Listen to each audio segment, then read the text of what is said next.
done right, and what do you want to keep working on? Well, I'll tell you, they're such a great bunch of guys. First of all, they have such character. Saturday really stood out to me.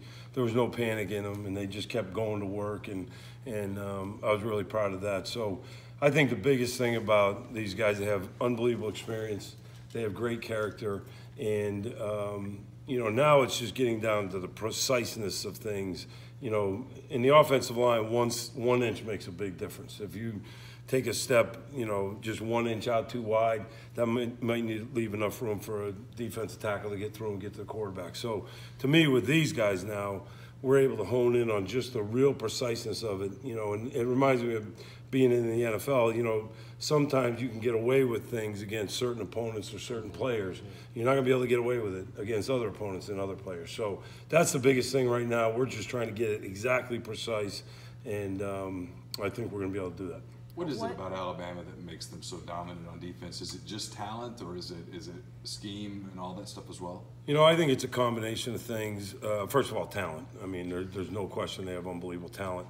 And then coaching. And coaching is not always all about schemes and fancy things. And these guys are just so well coached. They don't do a lot. I mean, they do enough, but they don't do a whole lot. But, man, when you look at them, they know exactly where they're going. They play with their eyes. You can see everybody. I mean, so that's what makes it really difficult because, they know exactly what they're doing. And you couple that with talent, and then they do enough on third down to make things interesting. So, let's face it, Coach Saban and that whole staff are some of the best coaches in the country, and it shows the way they play. Y'all got some things done between the 20s last year. What makes them so effective in the red zone? You know what? The red zone gets tough down there. I mean, because everything gets quicker. Everything's tightened down.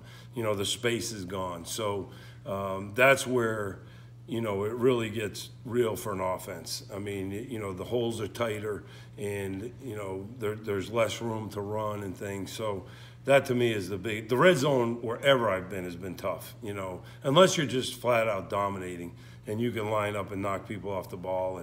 But other than that, it becomes really difficult. So I think it's more the space on the field,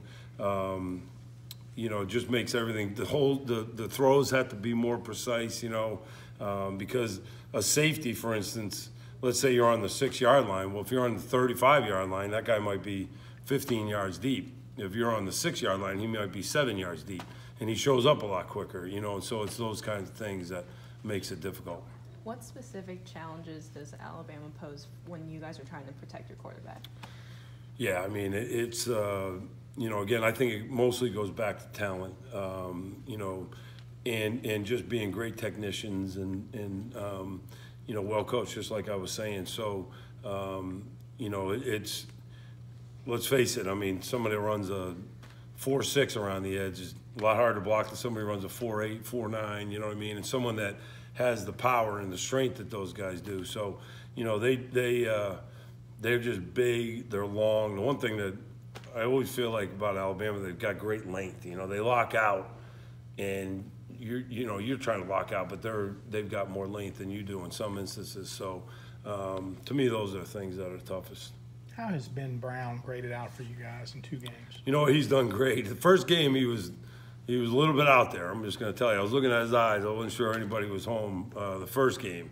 He was just extra pumped up, and we were all, nobody noticed it, but we were all standing around. We were going to kick a field goal, and he comes bursting, we're going to get this in the end zone. Like, Ben, we're kicking a field goal. He's like, oh, okay. You know what I mean? So it's that type of thing all day, you know what I mean? But, I mean, I was looking at him, he's just like, but then he was much more calm the second day, and the second game. And the one thing about playing offensive line is experience is great. Like it really is hard to go in and to handle all the things that I'd handle. But he's done a fantastic job. I mean, he's big, he's strong, he's physical, great kid, and he plays with an edge now. He really does, and he's not about to back down from anybody. Obviously, running the ball requires you to impose physically what you're trying to do, but right. Is there more to it than that? Why have you guys been so successful at making those holes for Scotty and some of those guys? I really think it's the offense.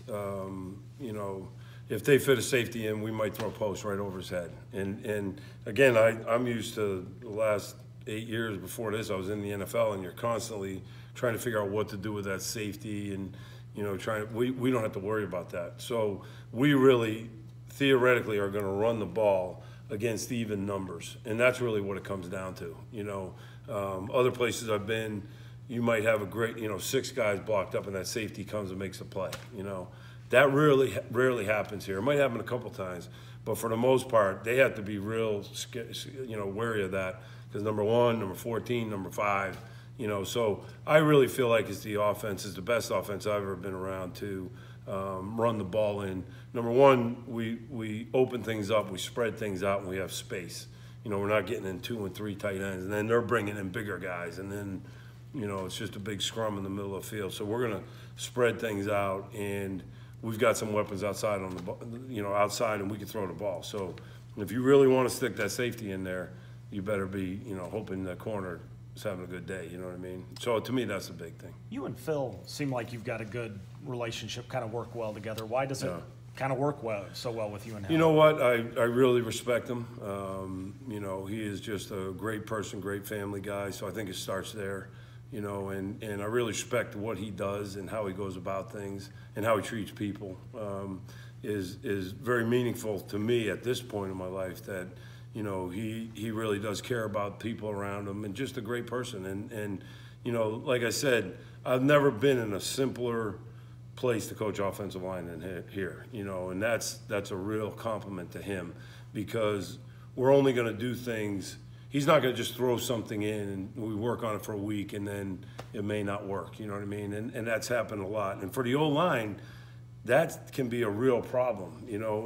But with him, we've got 6 run plays and maybe 12 schemes that we have to prepare for. And then when you start adding that to all the different defenses and all the different pressures, believe me, there's plenty for us to do. You know what I mean? But so I think it's a combination. We're just good friends. He's a great person, and I think that has a lot to do with it.